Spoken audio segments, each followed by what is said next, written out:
Okay, so I am here tonight with a very special guest, Imani. And Imani, I am so happy to have you on this call tonight. I've been super excited.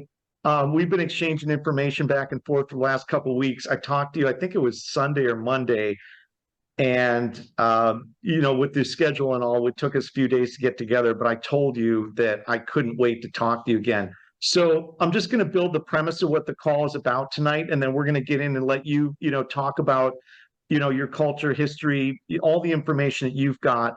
But I've been wanting to talk a lot about Native American culture, indigenous people culture. You being Native American and having that Native American background as a drummer and as somebody that does a regular amount of ceremonial things and using the drums and having that Native American background, you're one of the first people that I'm actually going to get a chance to do this interview with. And I am super excited because number one, I love the Native American people. The culture was so deep. They were so well educated. There was so much there that Native American people were very advanced with that most of us really never knew about. And this is going to be the first time that I can get one of these videos out to start sharing some of that Native American culture. And tonight, our first call, which I absolutely love, and you picked out the title, is going to be the frequency of love. The frequency of love. And we're going to get a chance to hear your drum and learn more about you. So with that being said, tell us a little bit about yourself, tell us a little bit about your history, and then let's start talking about the sound frequencies, the healing, and the drums, and some of this culture that we're going to get into tonight, which is the 528 hertz, the frequency of love. My whole name is Adanado Anastasia Adewehi Imani, but I don't make people say that. I'm the daughter of Joseph, who is the Chickamauga from the Chickamauga Cherokee. We don't call ourselves Cherokee, but that's how people know us. Cherokee is from another language. It means those other people. So you wouldn't announce yourself like that. Aniyunwiya.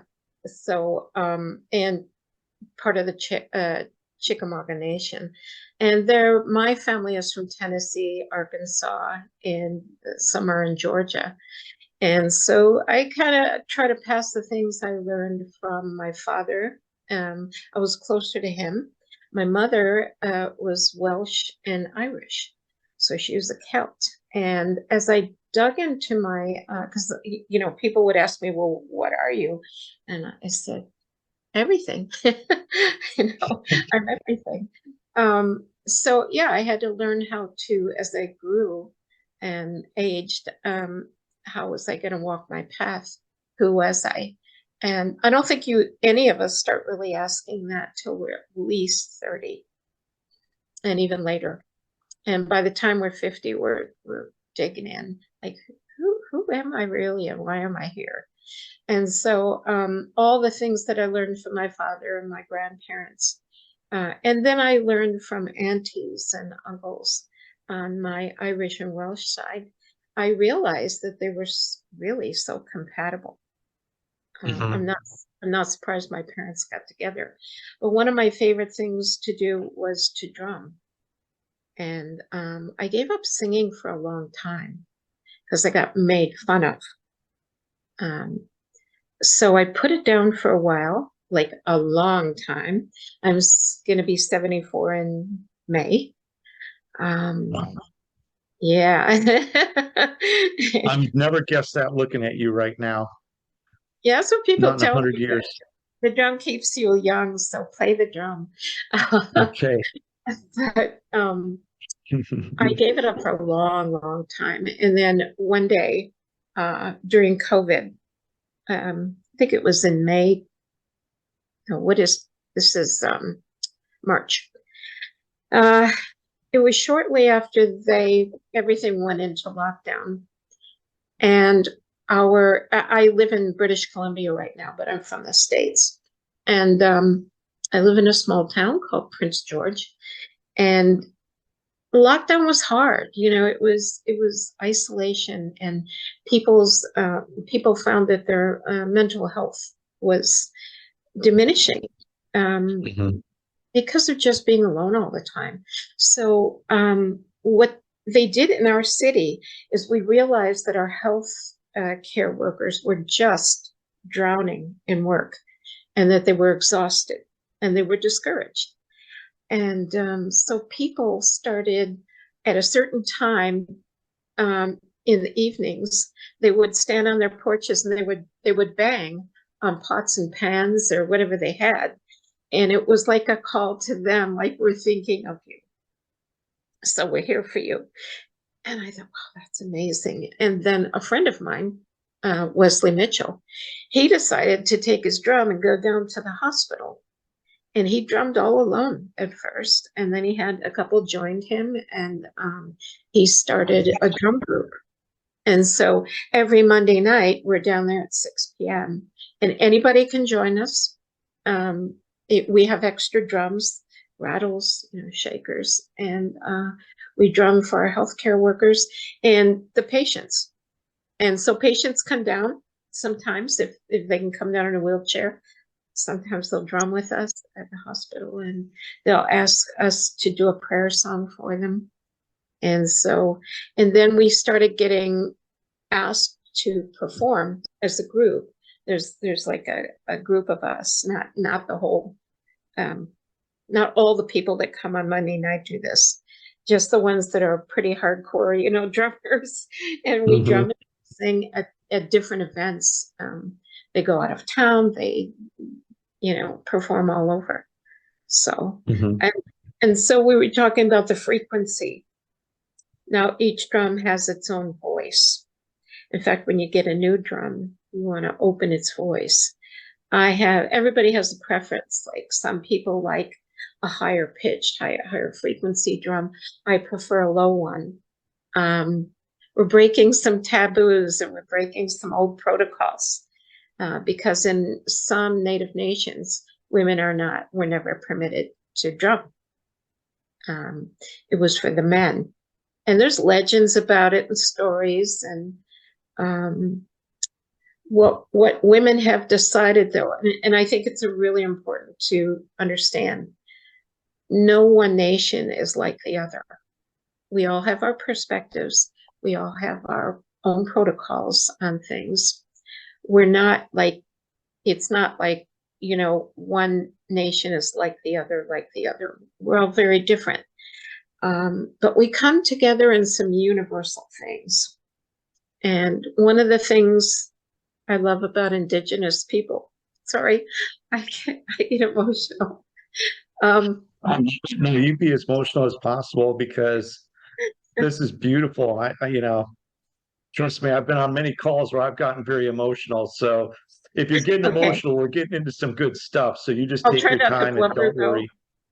Well, because of residential schools and the damage they caused, a lot of culture, a lot of language and cultures in the language was lost. So just Mhm. getting those things back and taking them back, demanding them back. And I think the drum is kind of where it started.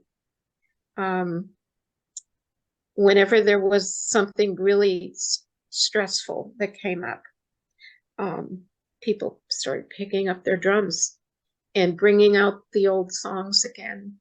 And some of the songs um, are very healing, and drumming is very healing. And so it's a way that we found to heal.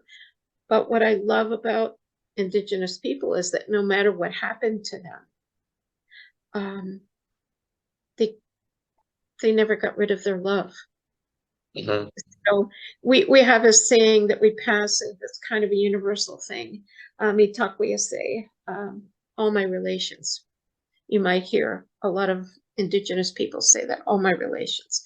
They'll end a prayer like that, or they'll end a meeting.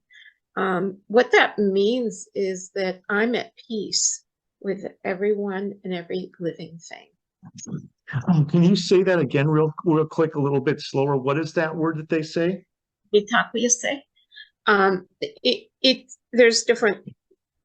accents to that or dialects, but it's all my relations.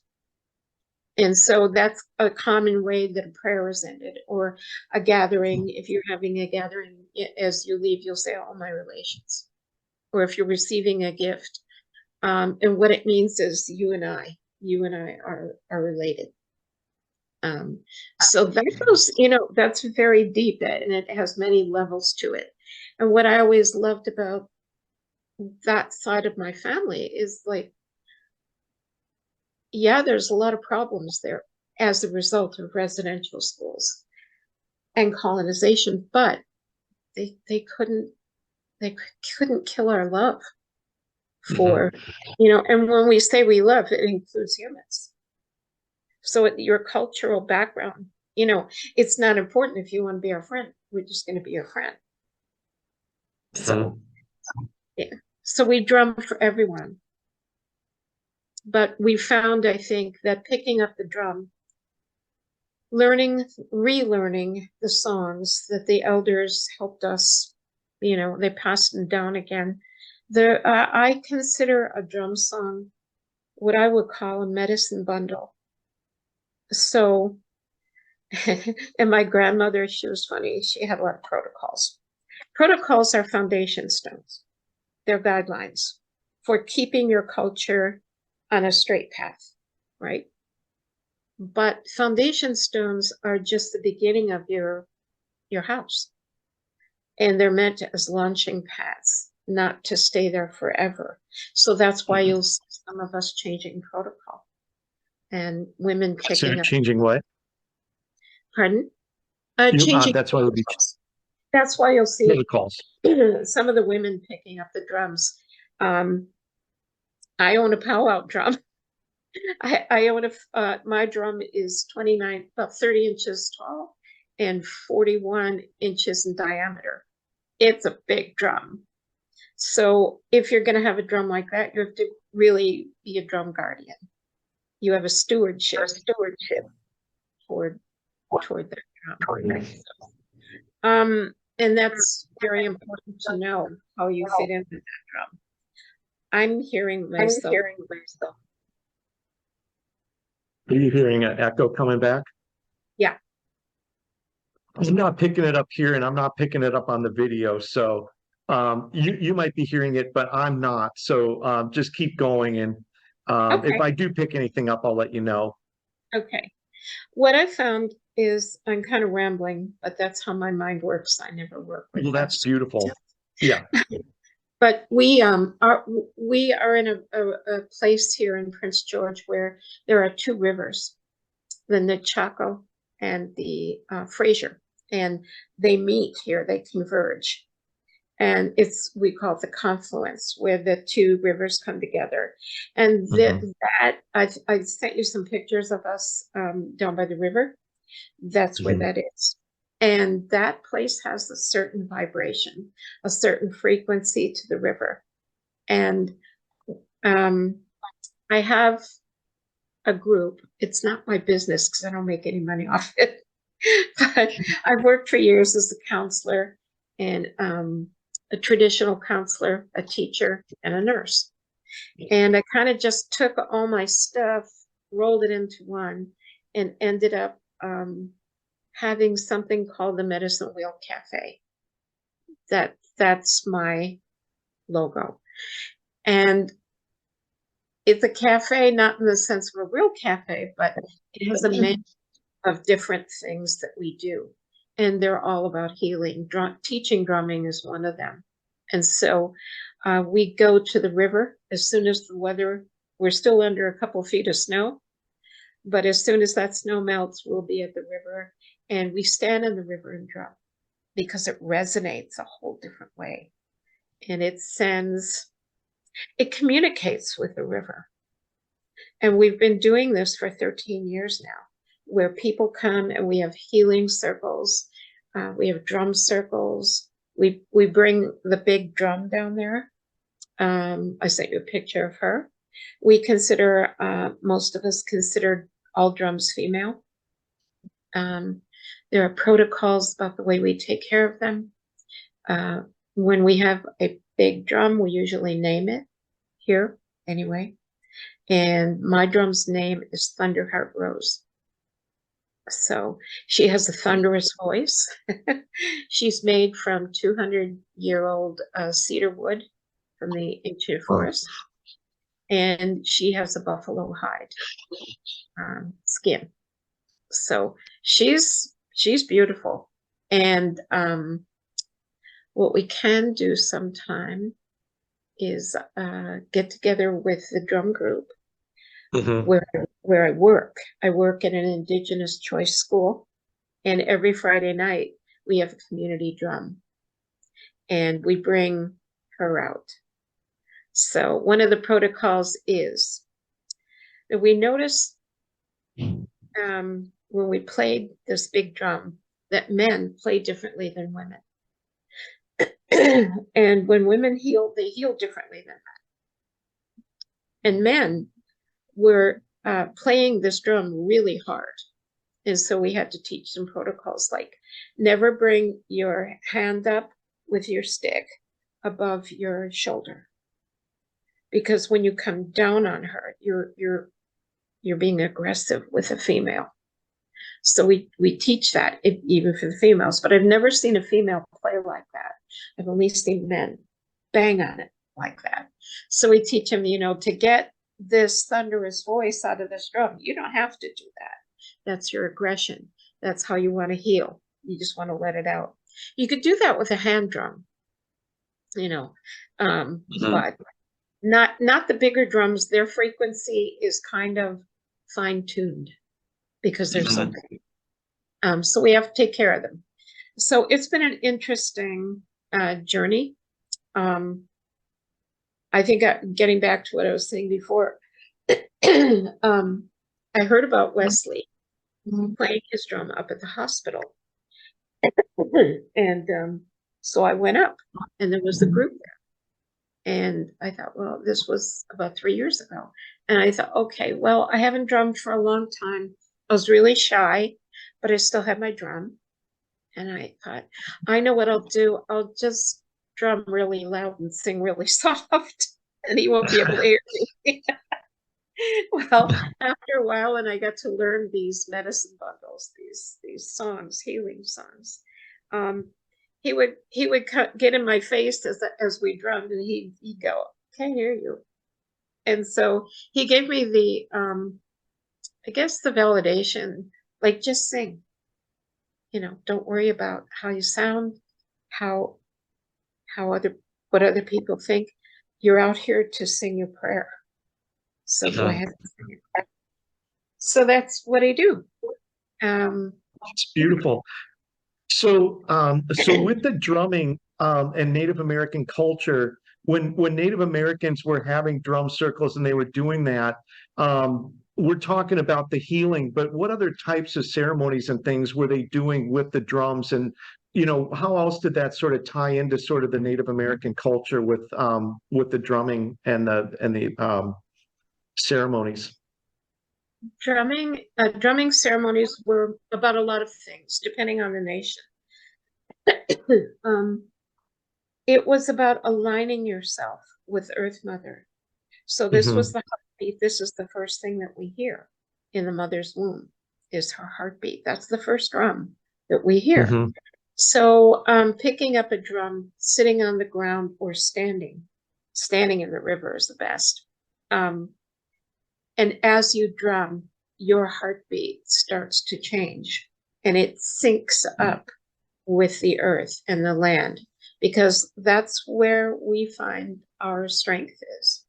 It's in the land, and it connects us. So everything about the land, whatever's under the earth, whatever's on top of it, it's all my relations. That's what you're doing with your drum. You're connecting all your relations. When you have a drum, before you play it, you warm it up with your hands. And we teach our children at the school. Our school has a drum group from ages 5 up. And so we teach the children, warm up your drum. We teach the adults too. And what you're doing is you're connecting with your drum.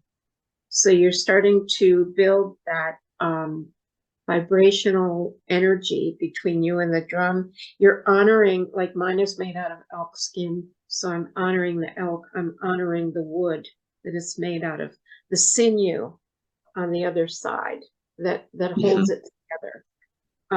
So you get to know your drum. It's not just a drum. What I have found is that drumming is very community building.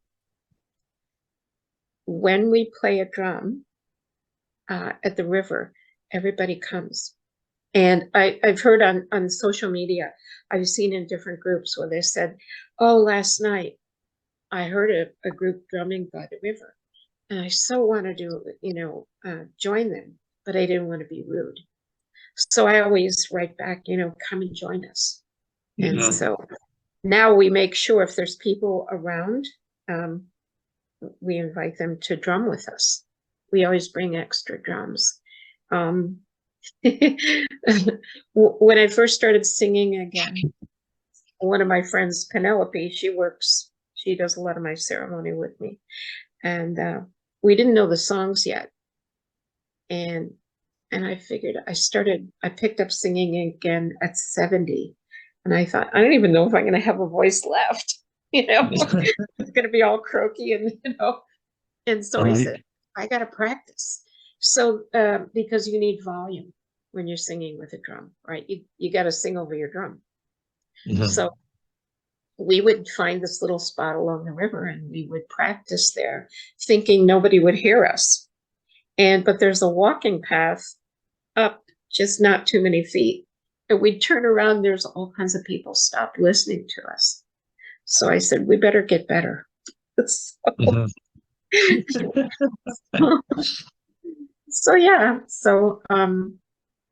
beautiful. Well, I just want to touch on a couple of things that you said. So, the beautiful thing about, this ties back into everything that I love about what I'm learning about Native Americans, right? And indigenous people, is that number one, they understood plasma energy. They could basically work with plasma energy, which was all the ley lines. They had the ability to understand how to make it rain. They knew how to basically embed themselves into tornadoes and storms. Plasma energy, your body is plasma energy. They understood the frequency of the earth. They understood the power of the frequency of the earth, which in our day now we would call it the Schumann resonance. But that's the frequency your body and your brain runs on. And there's stories, like we were just on a call where there's actually Native American Indians. It's a picture maybe from 150 years ago, with them showing grounding ceremonies, and also stories where when people got really sick, they would dig a pit in the earth, put hay down, and lay the person down there, making direct contact with the earth, and build a fire around them to use that earth energy, Mother Earth, as we would say, right? To basically heal those people. And then you get into the drums with all the different frequencies. These are all the things that are so beautiful about this culture, about these people. And I'm just so blessed to have you on this call right now, because I really feel this is the time to really share this, to get this information out. And these are all things that, as we start talking, it'll be people to learn about. So you said that each drum has a voice. So technically each drum has its own frequency, and you sort of activate that voice. Do you want to go in a little more detail kind of about that process and how that works? Well, most of us make our own drum, or at least one drum that we play regularly. And as you make that drum, the act of putting it together, putting the laces in, stringing it, pulling it tight, you get a feel of where you want that drum to be. So when you make your drum, you're putting your heart into it. You're putting your own frequency into it. And so it kind of begins there. And then you have to sit with your drum and you have to open its voice. And so that has a ceremony of its own in some nations. Mine does. And so when I opened its voice, this one was a gift to me. But when I opened its voice, I had to sit with it. I had to meditate with it. I would start to hum some of the songs I knew and into it. And while I held it up to my chest and I held it up to my heart. And so I would do that and then rub it and honor it.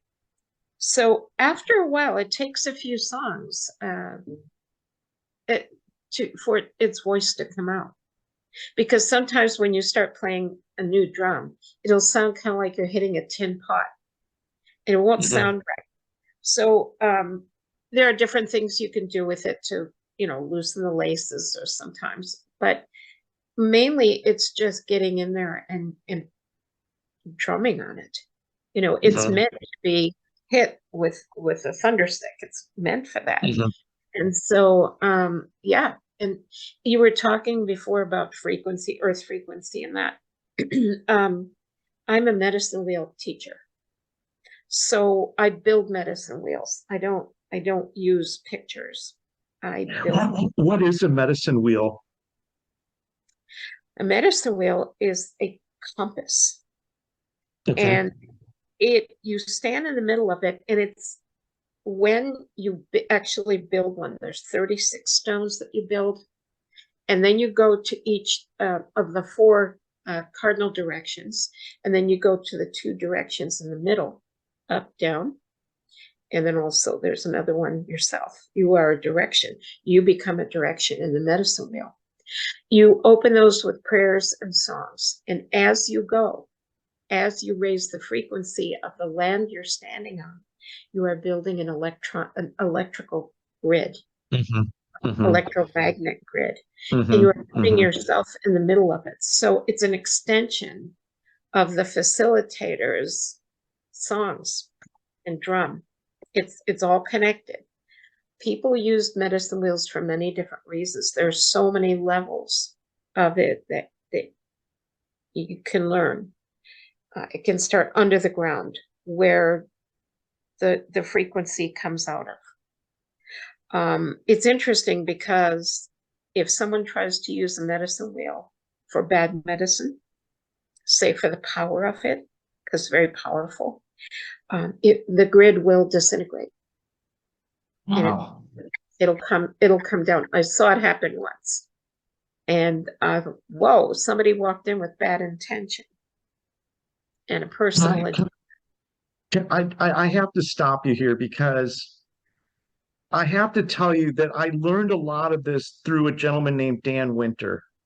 Everything that you're talking about is physics, right? And so when you set up the medicine wheel, and I love the description of that, and you're building that energy and that frequency. Dan is very familiar with Native Americans. He would literally break it down he would write it out. It would be scripted as absolute physics. But the amazing part of this that you're touching on that just hit me like a lightning bolt is that when you create a plasma energy field, it's a mindful, intelligent energy field. And if that energy field does not like you, it's over. What you just said is absolutely so dead on. I mean, honestly, I'm a little bit awestruck right now because you're absolutely right. When you're doing that and you're creating a plasma energy field with the way you're setting up that medicine wheel and that frequency, plasma energy becomes mindful and intelligent. And it's exactly what Dan would say. If a wormhole doesn't like you, you're not going through it. They're mindful, intelligent energy fields. And if you come in with negative energy, it's over. It is. It won't work with you. And it's a universal energy that has, I think of when I'm born, the universe has already written a law on my heart. I know what's right. I know what's wrong. No religion can really teach me that. People love, religion. I have nothing against it, but I know that there's a universal love and frequency that we're born into. That frequency can be disturbed if your while you're in the womb, she's very stressed or traumatized. The baby will be. in my traditional counseling, I take people who are, dealing with trauma into the medicine wheel, and I start in the east direction. That's the direction we were born into. That's the beginning of the wheel, the east. It's a place of new beginning. It's the place of recreation. It's the place of between conception and about the age of 12. And so I take them around the medicine wheel, and and that is also the spirit side. When a baby comes into the world, they're closer to the spirit. So I take them around the wheel and I'll say, okay, one of your problems might be that when you have to solve a problem, you just fall apart. You get emotional, you get loud, you get a tantrum. Okay, take yourself back to that part of the wheel. What's the earliest you can remember being unhappy or being scared? And I will usually get a number, an age. And so you go back into the medicine wheel, you say, okay, when you were 14, that would be in the next quadrant. That would be to the south. That's adolescence. When you were 14, something happened to you and you stopped growing emotionally. And so you're an adult now, maybe you're 50, but sometimes you act like you're 14. Why? Because that is where you're stuck emotionally. So emotional, that's you stand to that direction. You say your prayers, you do your meditation, you hone into that frequency, because each quadrant has its own frequency. And when you build a medicine wheel and it becomes three-dimensional, instead of saying it's got 4 directions, how many does it have now? It's a sphere that you're standing in. Sure. All directions. So how many different ways can you heal? All of them. There's so many paths. And so this is where we do our healing circles. We build the medicine wheel first, then everybody sits in a circle. And this is where we do that. We have these kind of talks, and we teach people about the frequency. If you're living in your lower chakras, you're stuck there. How do you raise that frequency? You can do it with a drum. Mm-hmm. Interesting. In my class, well, I don't have a regular classroom because I'm a cultural teacher. So I have kids come into my room for different things, or to reset if they're very upset because they're little. Mm-hmm. So they have little meltdowns and things like that. So when they come in, I never try to impose myself on anyone's tantrum. I just say, come on in. What do you need? What can I do for you? And if they can't think of anything and they're still upset, I just get my drum out and I go. Just start drumming. Just do the heartbeat. Mm-hmm. Pretty soon, they just come right out of that tantrum and they're starting to sync with the drum. And the frequency changes. So when you're dealing with kids that are, say, difficult, what you want to do is you want to understand frequency, because you have to help them reach from a very chaotic frequency to the heart frequency. Come up to your heart. Come up to your heart with me. And so that's how I talk to them. Like, wow, you're way down here. You're feeling way down here. What can we do to keep you up or to get your frequency up? And it usually drumming helps, or a cup of tea. So we sit and have tea together and talk about what is it that you need today. Mm-hmm. And their problems may seem very small to us, but to them they're big, because they're. So frequency works with children. Animals know it. When people say, "Oh, I'm an empath," and being an empath is so burdensome, and I'm thinking, no, it's not. Everybody's an empath. And they're surprised when I say that. Like, everybody, I thought it was special. Like, well, you are. You are. But everyone is an empath, and especially animals. Mm-hmm. They read frequency. They see it. They smell it, they hear it, and they act accordingly. Hmm. So if Mother Earth is off because of us, then animals are going to be off too, because they pick it up from the land. They pick it up. When we walk and our footsteps are hurried with anxiety, anger, fear, we are putting that footmark, that footprint into the earth. And Hmm. so if we want to see the earth change, we raise our frequency, not everybody else's. But when you drum, it affects other people. And so they're able to bring their own frequencies up. So my family always told me, keep drumming, bring the frequency up, and you will see this earth slowly come to awareness. And I think it's true. My father, when you were talking about air bending and working with elements, he could do that. I've Hmm. seen him stop cyclones, and I've seen him stop a hurricane, and Hmm. and he'd do Absolutely. things that would kind of blow me away now, but then I was a kid and I just figured, well, that's normal. And I think it is normal if It you're is. tuned to that. It was for the Native American culture.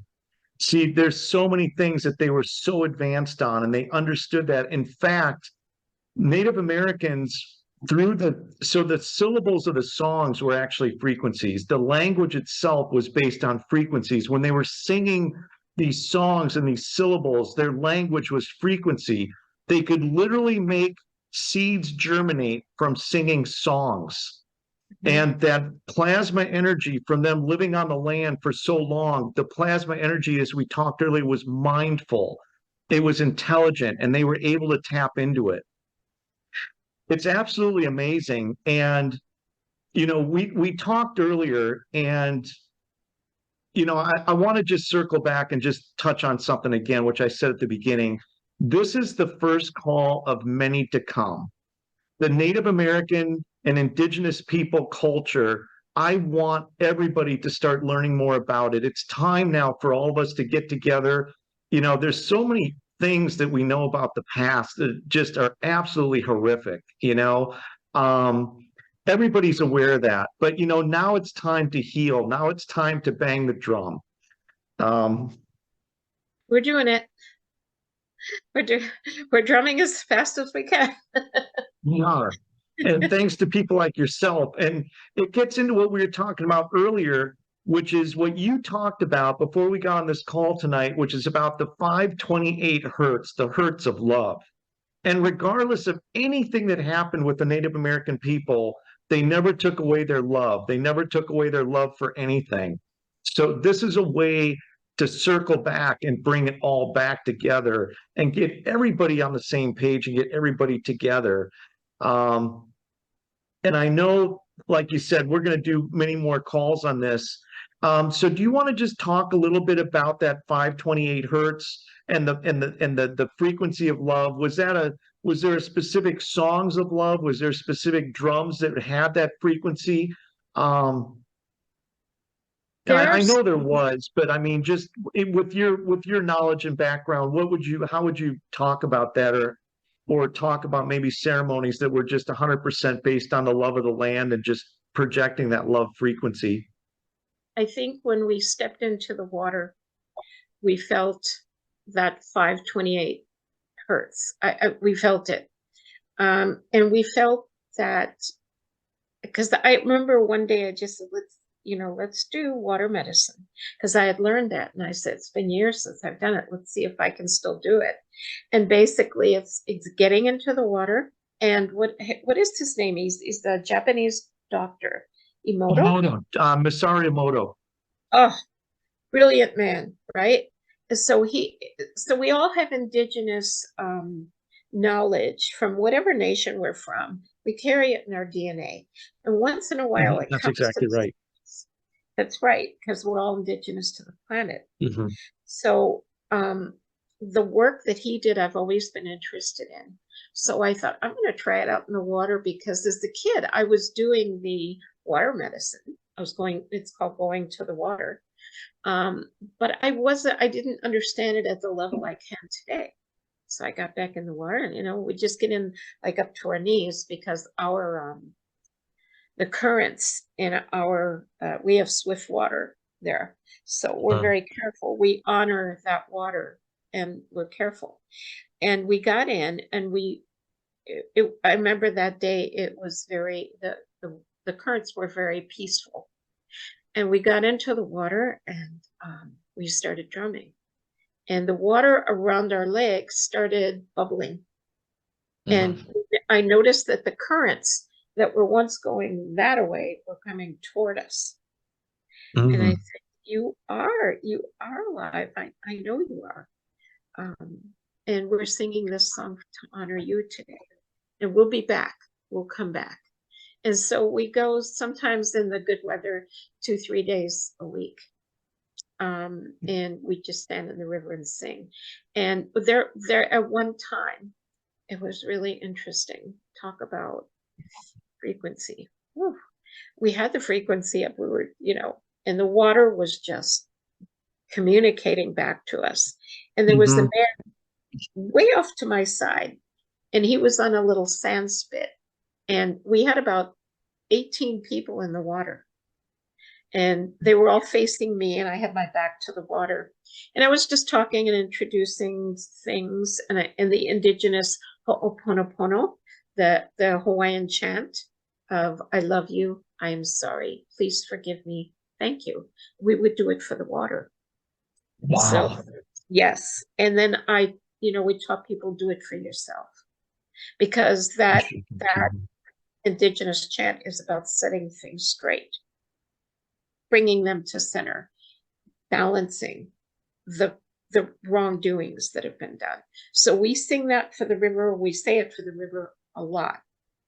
But as I was doing that, I guess a big fish jumped in back of me. I didn't see it, but everybody went, "Oh!" But anyway, there was this guy way over on the sand spit, and I could hear him, and he's out throwing a stick for his dog. And I noticed it, and I yelled to him, and I said, "Sir, you're throwing that out too far. Your dog's going to get caught in the current. It's a really strong current. Don't do that." Well, he didn't listen, and the dog got caught up in the current, and it kept going under, and he just couldn't keep up with the current. And so I thought, oh my God, I didn't bring 18 people here to watch a dog drown. So I put my hands in the water, and I said, "Grandmother, you don't have to do this. You don't owe us this. Would you please give him back? Please bring him back. Give him back." And so I just kept saying, "Please give him back. Please give him back." And I could hear people in back of me saying, "Oh God, he's dead. He's gone. That's so sad." And all of a sudden, his little head popped up, and the current broke right there, and he just swam right to us. And he came out. She gave him back. And a lot of people wouldn't understand that, or the magic behind it, the frequency behind it. But my voice was the frequency it needed to hear, like, yes, I will do this for you. So, yeah. It's absolutely amazing. I'm just going to say this real quick for anybody out there that's not familiar with Misario Moto. Japanese scientist, as you talked about, he literally figured out that you could change the molecular structure of water with your thoughts, with frequency. You could change the molecular structure of a water molecule into the most beautiful snowflake with the love.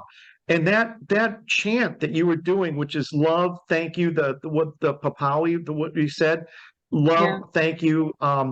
Those were all the key words that would change water molecules into the most beautiful snowflakes. And he basically established that water was living water. It was conscious energy. And you could do the exact opposite. The mind thought of negative things would absolutely turn it into something that was blob horrible, right? So that again ties back into the Native American culture, understanding that water was conscious energy. And as you said, being in the water and bringing out that frequency and that vibration and really feeling it.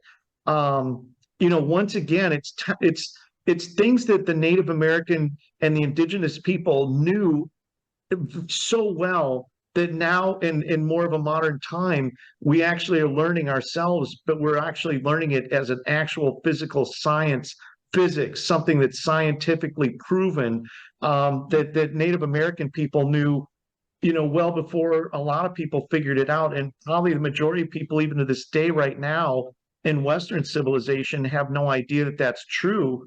But, that is just such an incredibly beautiful story. And, talking to water as a conscious entity, I mean, God, Amani, that is just absolutely beautiful. What an amazing story. It's such a privilege and honor to do this work here. I could have gone back to the States, but I kind of found my niche here, that this is where I needed to be. And what was I going to say? Maybe sometime we can talk about the indigenous people of Mexico. There was a group of them. They were artisans, the Toltecs. They weren't a nation of people. They were artisans, and how they understood. Like today, we have the 4 agreements: be impeccable with your word, don't take anything personal, don't assume anything, and do your best. Those are the 4 agreements of the Toltec path. And they understood, be impeccable with your word. That is about frequency, because they understood that our words have an impact on other people. We are aligned with other humans through sound and through animals and through nature. But we've lost that. We had lost that that magic, that wonderful medicine, that of the things we could do with just our mouth. They considered gossip as black magic, because your words of gossip usually are not kind, and you're trying to get others to see one person with a veil over them. Your words form a filter for other people, and so they can come away with the wrong opinion about them.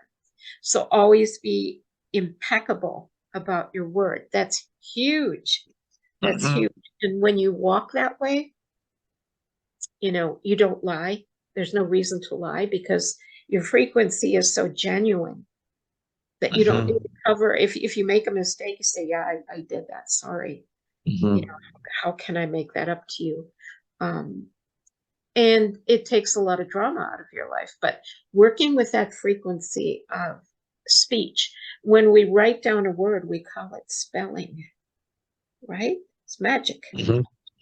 So our words are magic. And the frequencies that we use are, they're immense. We have to really think about how we talk to people.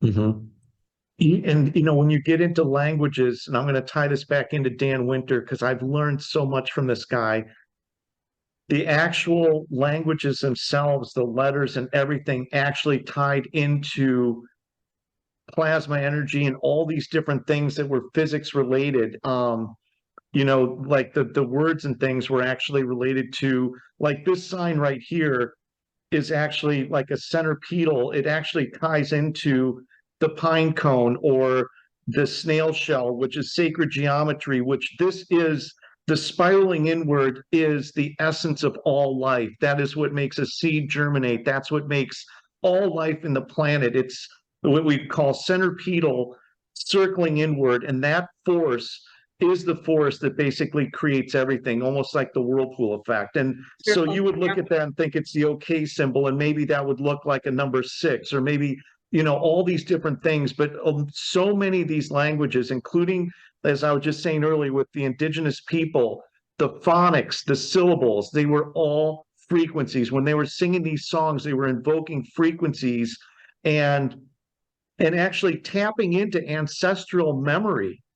tapping into the frequency that their ancestors are actually still at, tapping into ancestral memory through frequency, which could get into things like Yes. lucid dreaming and all the things now, which you were just talking about with your father.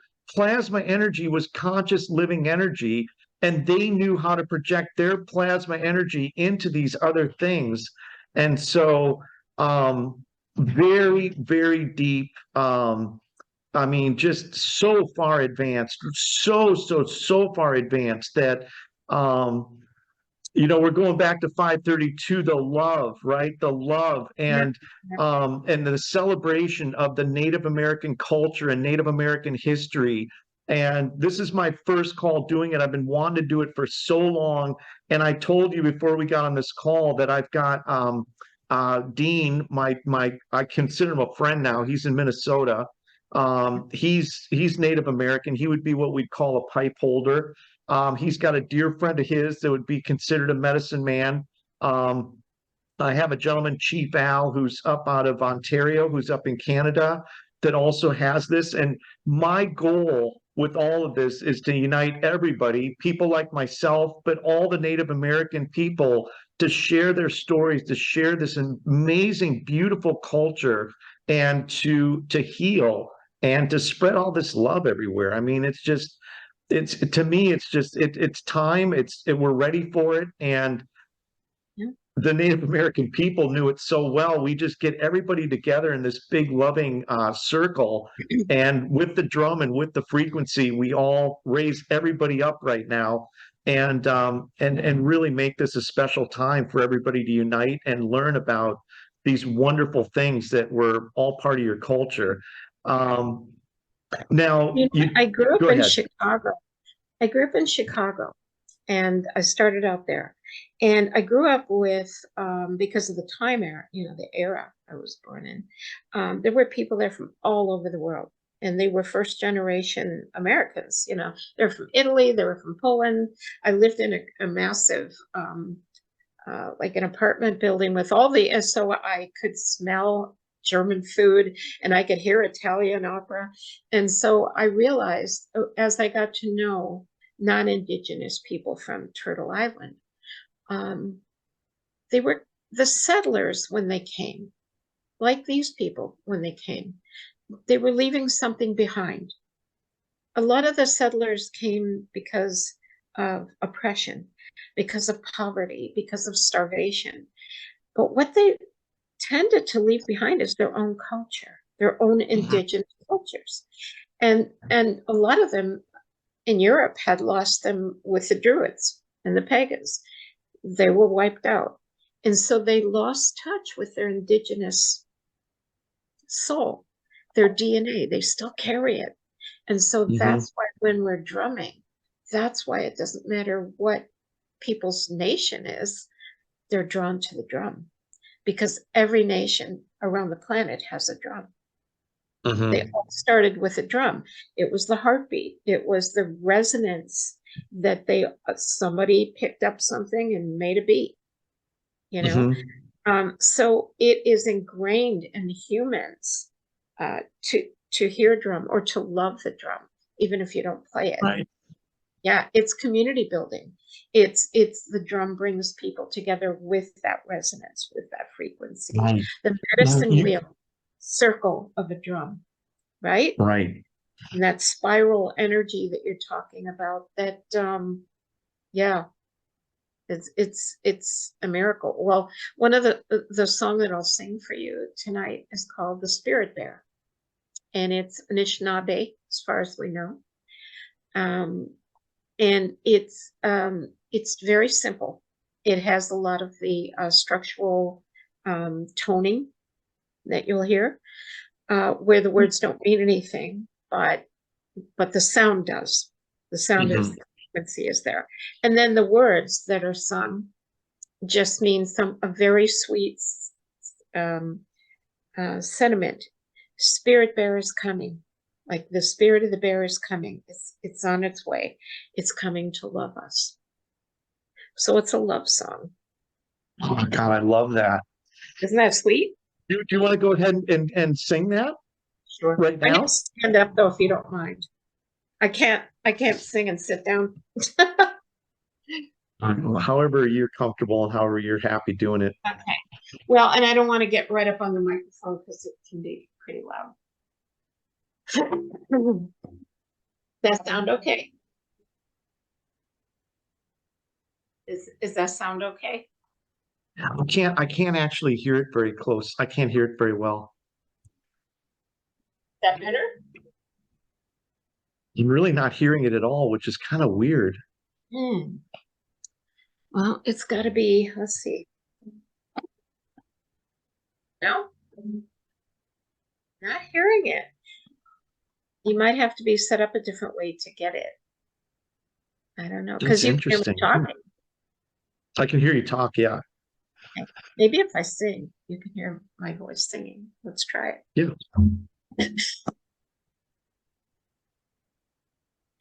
Yahweh,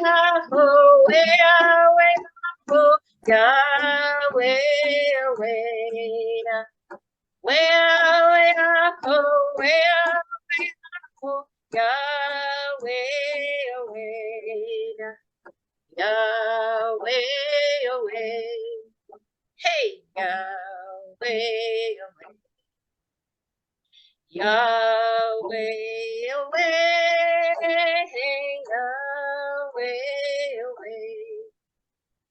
Mani do makwa, kabina fose. Mani do makwa, ishuweni mishina. Where, ho, Yahweh, where, ho, Yahweh.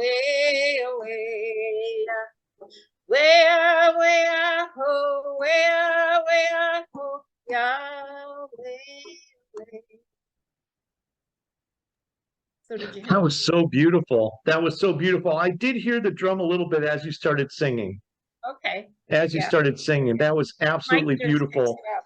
Yeah, it picks that up. But that's one of the songs we do. And whenever like we do a lot of street drumming, so we're out in the street and we go downtown where there's a lot of poor people, a lot of poverty, and everybody comes out and dances to that one.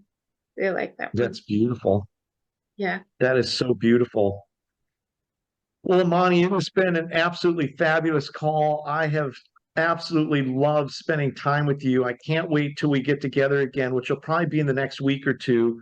As I told you, this is your forum. This is your your channel here. And so whatever your heart decides that we're going to talk about next, we'll talk about. I do love the idea too of getting the drumming group together and maybe doing something like that, but I don't want you to feel pressured that we need to do that, and we can coordinate that when the time is right. But just having this time with you to share some of these stories. The last thing I just want to say, and then I'll bounce this back to you, and you can get a last word, is that you have a very unique background because your father was Native American, your mom was Celtic, and so you had that sort of Celtic. Would that be Druid? Oh, probably. I know I'm a pagan. Right, a pagan, Yeah. right? But the Yeah. thing that you talked about that we spoke about before we got on the call is that you saw some similarities between the way that the pagans, sort of honored the earth and sort of the way the Native Americans did. And so what you touched on earlier, when a lot of people came from, out of the country and they came to the States, everybody wanted to be an American. So if it meant, Italian people, I knew a lot of Italian people that changed their name, and it was Vince Thomas, and Thomas was definitely not their last name. But in Yeah. order to be Americanized, and as I told you, coming out of Southern California, spent a lot of time. There was a lot of Latin American people that I know, and a lot of the kids don't speak Spanish because there was a time when they wanted the family to sort of be Americanized, which is sort of sad in a way now. But I think that I think we've come far enough where we know that we need to go back to that and tie back to those roots. And so this call tonight with what you've talked about has really been a good way to sort of put the spotlight on that and really share this cultural knowledge and background and history that we all have. And I've learned so much about Native American culture, but to have people like yourself being able to talk about it and the medicine wheel, and how how you use that, and with the frequencies and the stories with the river, and these are all things that so many Native Americans can start sharing. So if you are out there and you're watching this video, and I'm inviting you to make contact with me, because I told you that I'd like to get you, Dean, Chief Al, his friend. I'd like to have like a forum where Native American people, indigenous people we could have 4 or 5 people. I could just get everybody together and then just kind of sit off in the corner and let everybody share their stories and share their knowledge. So this has been a phenomenal start. I'm so grateful for you spending your time here with me tonight. Before we go, is there anything, like, do you want to follow up on anything I said, or anything you want to share before we call it an evening? Well, as a way to honor the people that are from this area, we like to acknowledge, or I want to acknowledge, that I work and play and learn on the unceded lands, ancestral lands of the Lheidli people. And those are the people of this territory, and it's their ancestors and the Lheidli people who are the stewards of this territory. And being able to bring my medicine here has been such a privilege. And the people are so loving and resilient and strong, and so they've inspired me to live my life that way too. So I want to acknowledge them. It's just like when I lived in Southern California, I realized that the Hispanic people coming in, especially from Mexico, those are their ancestral lands, that whole southern border. Their ancestors are buried there. So of course they want to be there. It's not just for political reasons. It's that their DNA is tied to that soil. And so it's natural. It's a natural thing. So I've always honored that. And here, I'm not Lheidli T'enneh, or Daka, as they're called here, but I'm an ally. And so I'm a Cherokee, being an ally to another nation. And also, that Welsh, Irish woman, she's an ally here too. So I have a real blessed position here. That's beautiful. And, we'll be able to talk more about that. And I'm sure, you have friends within that community there that we can possibly get on our channel in the future.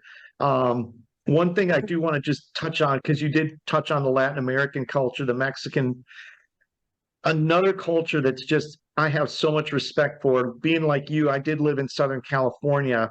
I will say the Latin American people, the Mexican people, the hardest working people I've ever known, they have not given up their traditions, their family traditions. The United States, we're all screwed up here. I mean, we've got kids and divorces, and parents and families are in nursing homes. Not in Latin America. They have not let technology screw up their culture like it screwed up the United States. And I have so much respect for them. I still have my goddaughter is Mexican. My closest family and friends are Latin American, and they also have culture and heritage, as you said, that gets into indigenous roots. And so, even they themselves, with their own perspectives and their own geographic locations, all sort of intertwined with a lot of the indigenous groups that were in southwestern United States. But actually, the indigenous people were all over the United States. So that's beautiful that you've brought Cherokee traditions and your background to share with other indigenous groups in Canada. And once again, that's British Columbia, right up in Prince George? Yes, yeah, for British Columbia. We're the central interior area. Right. So right. Yeah. So well, our heartbeats are for all the nations.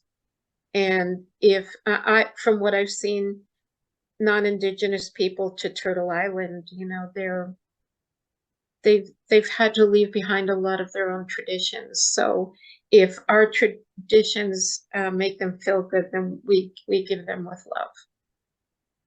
Tell you We what, when you offer bring them out that. that drum and you bring out that drum and you smile and you start beating that drum, you make every one of us are all one again. We're not even separate. It brings everybody together. It's like you said when you started the whole thing off. It's our heartbeat. It's the thing that makes us all common, and it's the first thing that you start with when you're an infant in the womb is that heartbeat and that love, and that's the drum. And that that seems like a good way to kind of finish it off right now. But what a great call! What a great call! Thank you. Remember 528 Hertz and all my relations. I love it. I love you. Imani, it has been an honor and a privilege. I'm going to get off this call before I start crying because I hate when that happens, and sometimes it's hard not to. I do it We get into too. some subjects that get really emotional, but you know what? It's stuff that we all need. It's all stuff that we all tie into, and it's actually all stuff we can relate to. So I think it's good. It's healing. You know, it's definitely healing. And this is the first call of many. So I'm going to get this posted right away. Gotta give a shout out to our friend Melissa who got us hooked together. Melissa, thank you so much for She hooking me up drums with with me Imani. too.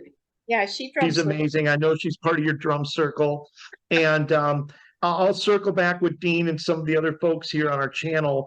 And we're going to keep sharing this message. We're going to keep having more videos with this subject with Indigenous people, Native American culture. Imani, thank you so much. I love you. I'm sending you a big hug. And I can't wait to talk to you again. Mado, thank you. Nawara Hiato, blessings of peace. Love it. God bless you. Have a good night. We'll see you again soon.